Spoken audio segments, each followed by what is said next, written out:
discuss the documents. So when you choose documents from the home screen or from the top navigation on any other place, you're going to come to this list of several thousand documents that were all imported from your old system.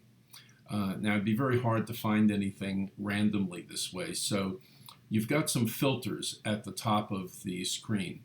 So for instance, if I were to choose from the list of customers, I'm just going to go down here and type Paul's name, it will immediately filter to just the documents for that customer. And if you want to filter it a little further, let's say you wanted to only find the documents in the month of June, then you could put in here 6/1/2022, and you could put today's date in an end date and click the filter button, and it will then filter down to just the things that are within that range.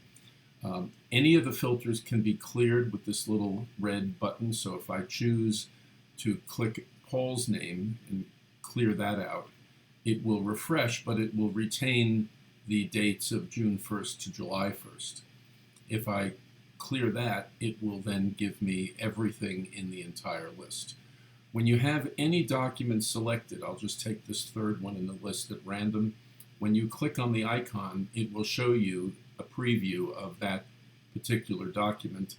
If you want to view it in Acrobat, you click the view button and it'll open up in Acrobat, and there you can do other things with it, like download it or send it to somebody by email, whatever you would want to do.